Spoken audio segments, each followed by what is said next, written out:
welcome back to another edition of the Benchwarmer Sports Podcast. Raffi here, joined by Davian. Davian, we've talked a lot about football, college football, etc., but the NHL season, we are now 2 weeks into the season. One of our teams is doing really well. The other one isn't doing too well, so we'll talk about those teams and just overall some other NHL teams that are off to good starts and bad starts. And if you had told me, Raffi, believe it or not, your team is the team that's doing well, and Davian's team is the one who's doing bad, I would say there's no way. But hey, I'm not complaining. I'm not complaining at all. But before we get into our NHL content, talking about teams that are off to hot starts, if they can continue that, and teams that are off to rough starts, and if they're going to get better or if they're just going to be bad for the entire year. Davian, how are you? How are things? At least your favorite team out of all your sports teams is doing well, and obviously my team is doing quite well too. So at the end of the day, we don't need to talk about our secondary teams. Our primary teams are doing pretty well. Yeah. Well, look, as a Patriots fan, I'm happy. As a Knicks fan, I'm even happier. I think this new system. We don't let me get into it. I could talk for days about how much I like this new Knicks team, and the Rangers though, not so much. We have this thing where we have a stadium called Madison Square Garden. We have a stadium called Madison Square Garden, and for some reason, we cannot win in that building at all for the life of us. We lost to the San Jose Sharks in overtime. Granted, we did score 5 goals, which is like 5 more than we scored in the I think I didn't look up the stats, but I think if you combined all the goals we scored prior to that game, it would still be less than the amount of goals that we scored in that one game. Like at home, I believe that statistic would be right. Rangers started off with almost 3 full games of 0 goals before scoring a goal a few nights earlier, and then proceeded to score 5 times the amount of goals that they had scored in the first 3 games at Madison Square Garden, and they still lost to the San Jose Sharks, who Davian not to just rub more alcohol into the wound, but the Sharks hadn't won a game yet to start the season. I guess. Before we get into the Rangers and all their ordeals, Raffi, I know as a Blackhawks fan, you're thrilled. It's, the years of tanking, the years of suffering, all seem to be kind of turning the page at least, if not over. I mean, I feel like this team is fast. The coaching seems to be working, and the schemes that they're playing have been much better. I guess we could get into it, Raffi. Talk about your Blackhawks. What's the recipe for success this year besides the years of suffering where it's like, something had to give. At some point, you have to be good, right? It's a historical franchise, of course, which has had, its runs and dynasty runs. And I'm curious, Raffi, I know we haven't seen a whole lot, but do you see the recipes do you see similarities between this team and the 2010 team? In the 2010 dynasties, or is this kind of like a brand new image for the team? It's funny you say that because a lot of Blackhawks fans throughout this rebuild in the early stages was comparing the 2010 dynasty Blackhawks to your 2024-2025 Blackhawks and thinking, okay, who's our Duncan Keith? Who's this era's Patrick Kane? Who's this era's Jonathan Toews? And you look and kind of correlate 1 and 2 and see, okay, Connor Bedard's pretty similar to Patrick Kane. Frank Nazar's pretty similar to a guy kind of like Marian Hossa a little bit, maybe a little bit faster than him, but he has a two-way ability. There's really not a guy who's like Jonathan Toews, for example, but you look at Duncan Keith, Alex Vlasic could potentially be that Sam Rinzel. You look at, we need a Seabrook. Well, actually, honestly, John Marston could be more of the Alex Vlasic, and then you have Rinzel and Lev Shinov, who's going to fit into the Keith, who's going to fit into the Seabrook role. So a lot of Blackhawks fans are looking at those past teams and saying, okay, who's who? How do you slot things in? Because at the end of the day, the 2010 Blackhawks really showed, and if you look at any NHL Stanley Cup champion, you need to have a top pair defenseman, a number 1 defenseman who can win the Norris Trophy any given year. You need a number 1, no doubt about it, first line center. You need at least 3 other all-star caliber players who can produce that point per game pace to surround that center. You need at least 4 elite defensemen that can play at least 18 to 20 minutes and play really solid, sound defense. You need a goalie who can get hot or just be one of the top goalies in the NHL. We've seen with guys like Binnington, Aiden Hill when he was with Vegas, where you could just kind of catch fire and wind up leading your team to the Stanley Cup. Niemi was never the best goalie in the NHL when he won in 2010. So you see that kind of stuff corresponding between the 1 and 2. But at the end of the day, this Blackhawks team, last year, the plan was to bring some veterans to help out with the Blackhawks and take that next step. At the end of the day, you bring in a guy like Patrick Maroon, you bring in a bunch of guys who are older, they play slower. It was just a slow team for the most part. This year, we've moved more to the younger side, and this team is forechecking really well. They've really stood out in both the power play and the penalty kill. This team is scoring goals. They're getting goaltending from Spencer Knight, who's been fantastic. It's really turning out to be a win-win trade where you look at the Blackhawks, you get your franchise goalie, and you look at the Florida Panthers, who got Seth Jones, they got another Stanley Cup. So it really worked out for both sides. And this Blackhawks team overall, I don't know what it is, but they're winning games that they would have lost in the past couple of years. If you had shown me a 1-goal game last year, or even the past few years, I would have said, okay, well, we're losing this game entering the third period. Or the Blackhawks allow a goal. Well, now they're going to allow 3 more, and this game's just going to be wrapped up at this point. But this team, in all of their losses, and essentially in every game except for the Blues game where they blew out the Blues, has been within a goal or tied entering the third period. And overall, as you can see by the record, the Blackhawks have excelled in those games and have wound up winning a decent amount of them, which is just something that was unheard of the past couple of years. And it really seems like this team's gotten its swagger back. They feel confident. They can make more dynamic plays because they know, okay, worst case scenario, Spencer Knight's going to bail us out. He's one of the best goalies in the NHL right now. Might win the Vezina if he keeps this up. But do I think this is going to continue? I really want to believe it will, but I think they're 1 year away still from being a bona fide team that can make the playoffs.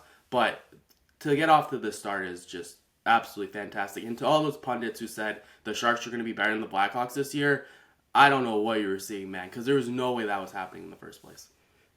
Yeah, I agree with that. I mean, I think the theory that the Sharks would be any good. I mean, it's just I think it's bizarre. I mean, one thing I'll know, Rafi. I mean, I know you said that the Blackhawks have finally come around the corner in terms of losing those like 1-goal games. I mean, a few weeks, I think it was like a week ago. Like the loss against the Canucks in overtime was definitely. I think definitely kind of shows that this is still a young team. This is a team that will make mistakes at times, that will blow leads, but at least it's somewhat of a future. And I guess we could go back and forth between kind of teams on a hot streak and teams on a cold streak, and we might as well just start off with my New York Rangers, where, like I mentioned, like we already discussed, not being able to win at home when you call MSG your home stadium is insane. This team looks slow. This team looks... I don't even know what to say. I mean, yes, there are some injuries, like Trocheck is injured, but it just doesn't seem to have that spark that it did a few years ago, which carried us so far. Do we still have great players? Yes, of course we do. But it's just, you haven't seen the level of production that you'd want to see from them. The chemistry of the team is still kind of there, but I just think it's just as much. I feel like the team is slower. And the thing is, you can't be slow in this new NHL era. This new NHL era is about speed and youth. And if you don't have that, if you don't have one or the other, it's going to come back to bite you. Or there's the latter, the third option, which is, why the teams like the Panthers keep winning. And that's like the, great goaltending, which, the Rangers supposedly have, and like a very strong chemistry between the team, which also the Rangers don't have. I think Mike Sullivan's a better coach, a better manager, but still, like, you haven't seen, like, there's no supposed to be, you bring in Mike Sullivan, things turn around, and that just hasn't been seen yet, and it's very frustrating as a Rangers fan to see that, especially when, you have every other New York team like besides the Jets, doing well. Right, and you mentioned the Florida Panthers, and the big thing with the Panthers, though, is they're really good on the forecheck. A guy will get the puck, and there's already like 2 Florida Panthers who are ready to absolutely try to take the puck from them, aka murder them, and just steal the puck, create a good scoring chance. Their forecheck's unbelievable. And you hit the nail on the head for the most part, David. This Rangers team is getting older. They've been adding guys like JT Miller, who aren't any younger. He's No. 32 years old, 33 years old. And a lot of these guys, we're seeing JT Miller, Mika Zibanejad. We saw it last year at Kreider before they moved him. A lot of these guys seem to be kind of over the hill. Panarin's still producing points, but he doesn't really provide much else at this point. He's more of just an offensive weapon, and you can't really play him in the defensive zone anymore. He's essentially going to get most of his time in the offensive zone. Yeah, and another thing, Rafi, is that our young guys that like our young prospects that were being taught, like being kind of like brought up when Panarin was good, elite on a next level, they haven't really shown up. It's like the Rangers drafting has been honestly terrible. We haven't had many good prospects come through our system in the past, 4 years, I would say.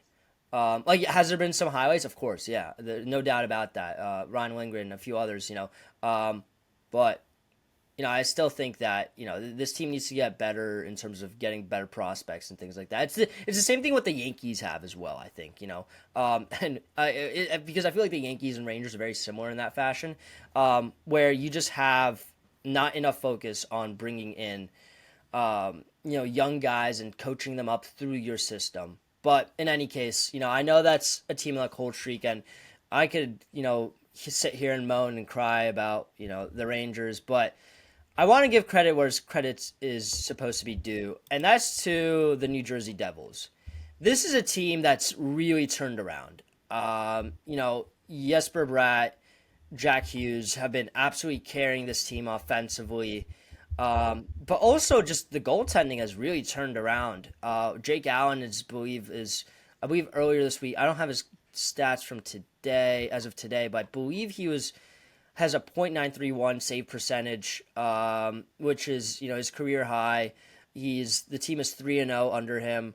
I think this Devils team really seems to be finally like. They just need one more piece to turn this ship around, and it seems like that the goaltending is what is kind of that missing piece.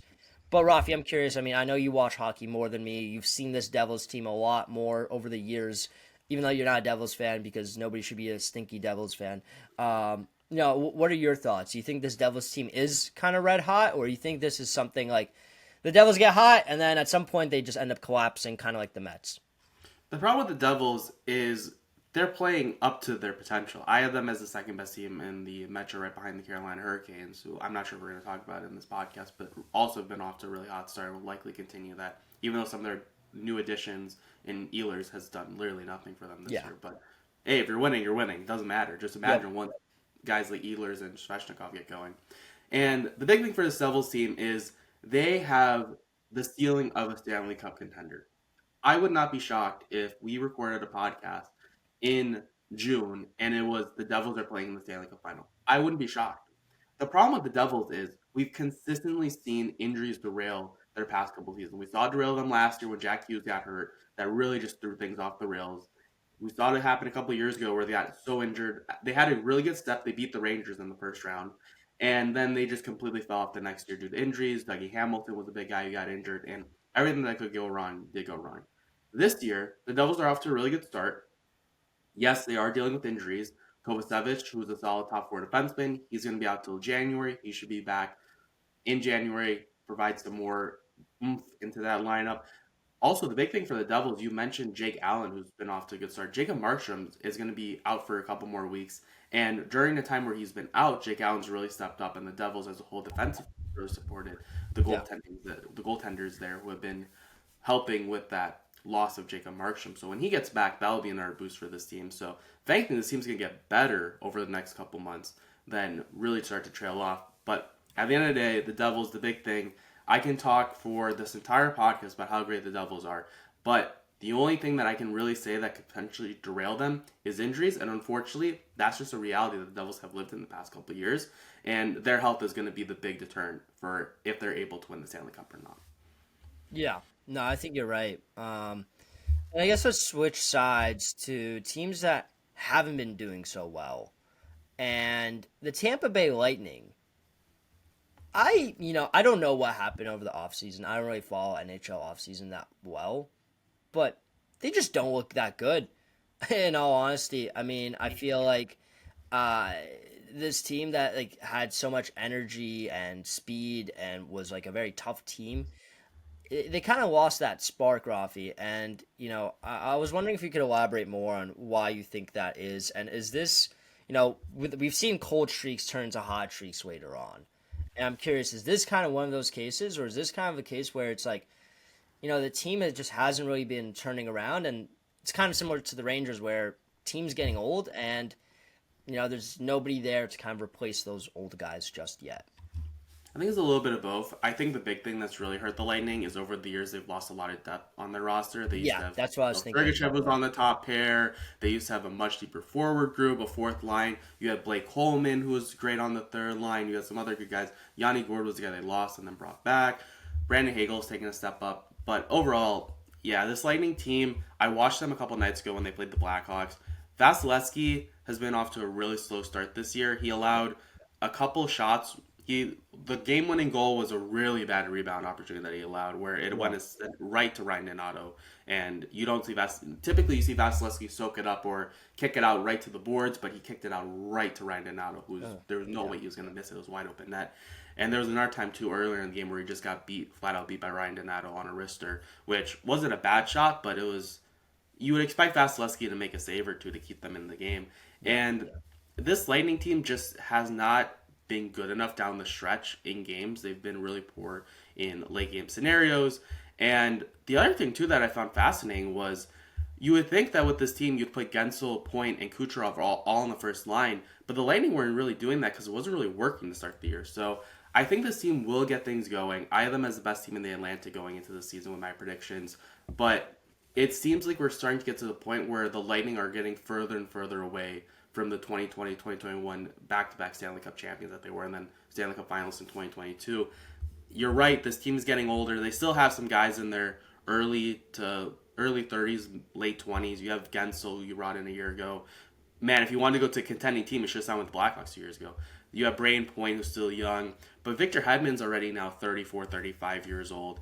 Kucherov, believe it or not, is 34 years old. So wow, I think we're getting to a point with the Lightning where we might start to see the decline. I think they'll still bounce back this year. I still think they're a playoff team, but the problem with a lot of NHL teams is if you dig yourself too deep of a hole, like we saw with the Rangers last year, who got off to a horrid start, they just couldn't dig themselves out of the hole, and they wound up finishing with mid-80s point range, but that's not enough to make the playoffs. You need it's not. This poor of a start for the Lightning, I don't have the math on me right now, but they're essentially going to need to be at a 98 to 100 point pace if they want to for sure make the playoffs now, just because of this poor start. So we've seen teams get off to really hot starts, and that keeps them in the playoff mix for much longer, or it gets them into the playoffs. And we've seen teams really derail their seasons early because they get off to a poor start. So although we can say it's only 7 games for the Lightning, if they don't get things together quickly, then we're looking at a team that could potentially miss out on the playoffs. But I think they'll get things going shortly. This team has too much talent to not make the playoffs in my mind. Yeah, no, that's fair. And I know I've been bringing up a lot of examples. Raffi, you are the in-house hockey expert. Who's a team right now for you that has been on a hot streak and you think it's going to continue? I know we talked about the Blackhawks. I know we talked about the Devils. What's that other team? I know you briefly mentioned the Carolina Hurricanes. Was there any other team, or do you want to talk about the Hurricanes? What are your thoughts?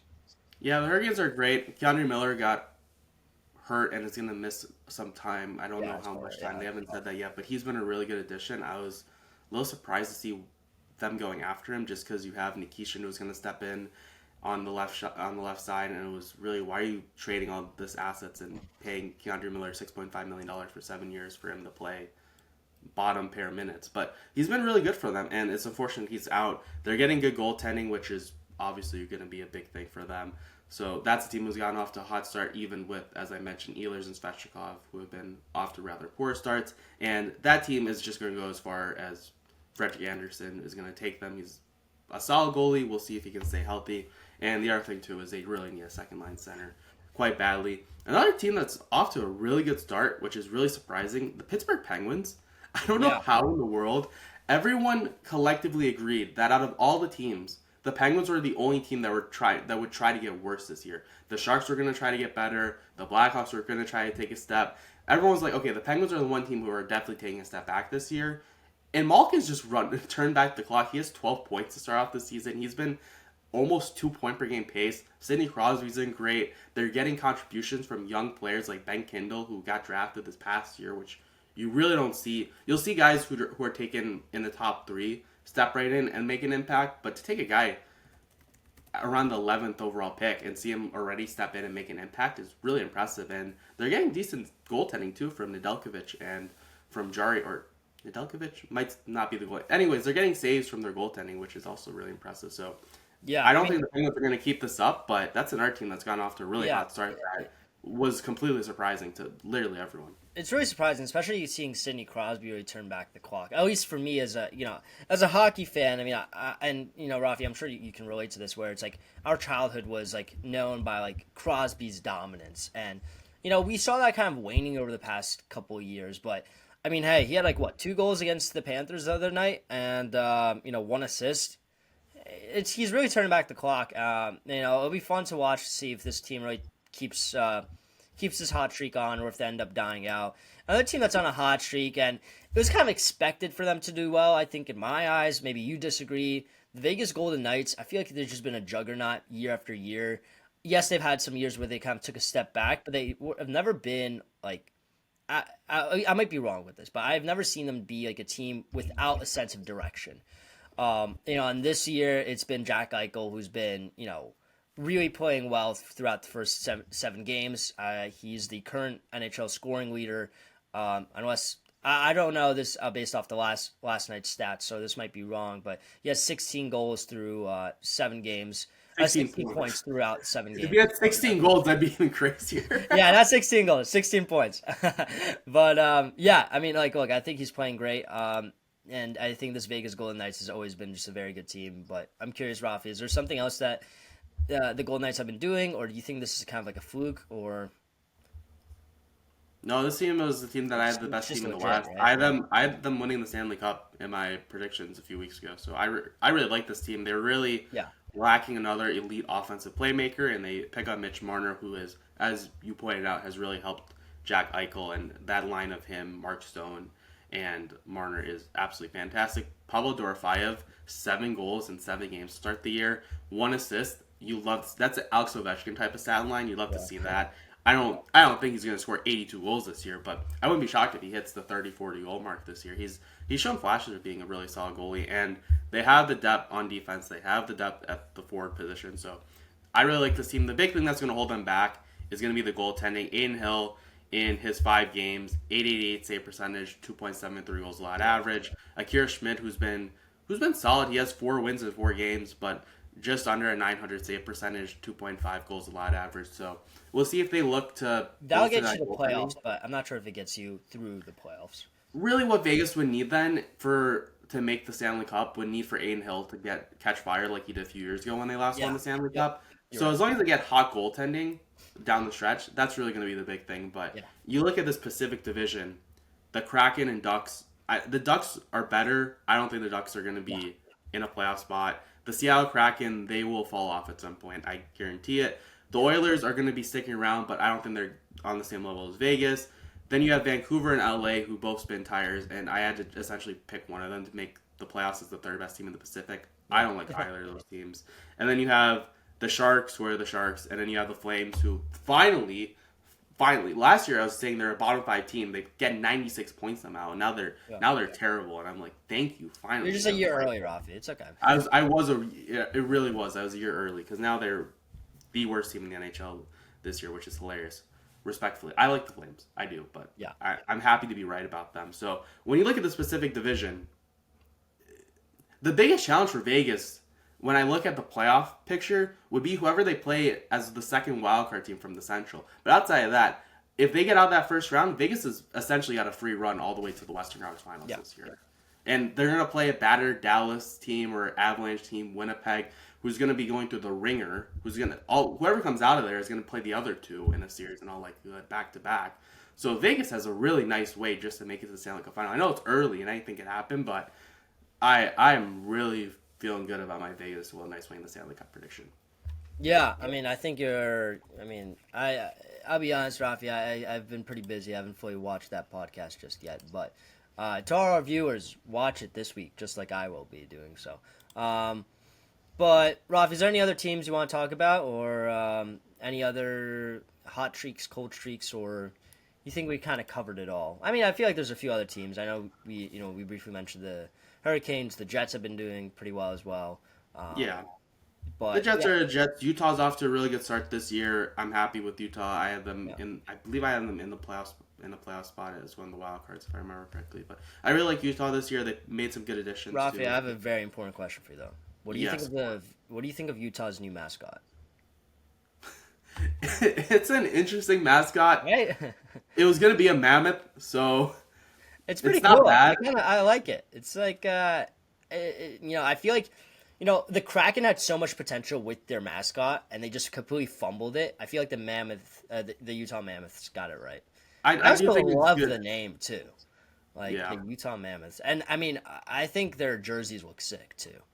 Yeah, I don't know why they still wear like the Utah jerseys from time to time. I think they should just stick with the Mammoth logo and just keep it to that. But yeah, Yeah, I vibe with the mascot. I vibe with the overall logo, and I vibe with the team. I think they're a playoff team this year. And yep, then you look at some other teams too. The Oilers are always off to slow starts. They'll get things going. Connor McDavid only has a goal to start the season, which is less than Ilya Mikheyev. So if anyone wants to do Connor McDavid for Ilya Mikheyev, I'd gladly do that one for one. The Kings are off to a poor start. I'm so surprised. The Kings, their defense is terrible, and they just made all the wrong additions this past offseason. It just screams a team that's going to be entering a rebuild. They rushed their rebuild with a retool, and nothing's panned. It's kind of like what the Rangers did. The Rangers get Lafreniere, and they also get Kakko back-to-back drafts, and they're like, okay, now we can just pay Artemi Panarin, like go on a deep run, etc., which they did do, but it was very short-sighted, and now the Rangers, since none of those top picks really panned out, are going to be in the trenches for quite a while after this team finally gives up and slumps. Looking at the Atlantic, I don't know how Montreal, Detroit, and Buffalo are the top three teams in that division. I don't think any of them stay in those spots by the end of the year. But hey, it's good to see some new teams. Florida, I think, will be fine once they start getting guys back from all their injuries. I think they'll be okay. Although if they want to be terrible and give the Blackhawks a top pick this year, I wouldn't hate. The Blackhawks are getting the first overall pick, but it's from the Panthers this year. And then looking at some other teams, Toronto's off to a really bad start. I think this is going to continue for Toronto. Their defenses look terrible. They're dealing with injuries already, and their offense is just out of sorts since Marner left. So I think the Leafs make the wild card, get into the wild card spot. But this Atlantic division, I have no idea what's going on. Tampa Bay being terrible this year and Ottawa being off to a slow start has completely thrown anything about the Atlantic out the window. I don't know what's going on there. Yeah. And when I said 2 weeks ago that you could put really a mix of any of those 8 teams in different spots, and I really wouldn't have an argument against it, I really mean that this year. I don't know what's going on with the Atlantic division. The Bruins look like they're cooked. yeah. We'll see what winds up happening. But David, any final thoughts on your end overall about anything that's really caught your eye, any players that you've noticed either on your fantasy team or around the NHL that I have to I know the Minnesota Wild haven't been doing it that great, but credit to where credit's due. Star player of my fantasy team so far has been Matt Boldy. Bro's been very clutch over the past few weeks. Also Crosby turning back the clock. Really love that. Jesper Bratt, I know I mentioned it before, also been doing real well. I'm currently down by 0.5, which just for the viewers to understand how scoring works it's really weird. It's not like fantasy football at all, because you get points for I'll break down Crosby's stats from the other night when he scored 2 goals. So you get 2 points for a goal, 1 point for an assist, 0.1 for shots on goal, 0.1 for hits, 0.5 for block shots, and 0.5 power play points. So it's just really wonky. And I think the drafting style in fantasy hockey is very different than what it is in football, where it's just you choose the best player in that position, because you're really, the way it works is you have I believe 10 forwards, and then you just have 5 defensemen and 3 goalies, and that's it. So very unique in many ways, but yeah, if anyone's interested in getting more into fantasy hockey, if you want us to cover that more, feel free to leave a comment down below. We're here to, Raffi's here to help us out with that. It was so really funny when I get a call from Davian. He's like, "Can you help me with my fantasy team?" And I'm like, "It's Tuesday at 10 a.m. I'm working right now. Sure, I can help you a little bit." And I'm just in my cubicle, like, "Okay, like if Timo Meyer is available, Davian, that might be a good pick, right?" Yeah. Just I was looking just over my like, shoulder. the worst thing is like with hockey. I mean, you have so many European players. I just butcher the names so bad. I just refuse. That's why on this podcast you've barely heard me mention any players because I just don't want to be embarrassed by mentioning a player's name and just completely butchering it. That'll be a fun mini YouTube podcast idea where I just give you You just names of test me players on and I players. just Just ask like, you the name. how do you pronounce this player's name? It's like Davian, you got into hockey at the right time because Brady Shea is no longer a member of the New York Rangers. Because otherwise, that would be yeah, that'd be that a would fun be real name. bad. Last note before we close the podcast. You mentioned Sidney Crosby turning back the clock. I just want to say that's ridiculous. He's had 90 points plus the last 3 years. He is not slowing down. This guy is an ageless wonder, and I will not tolerate anyone saying he's turning back the clock. He is the clock. He is the clock. He's like Yeah, LeBron.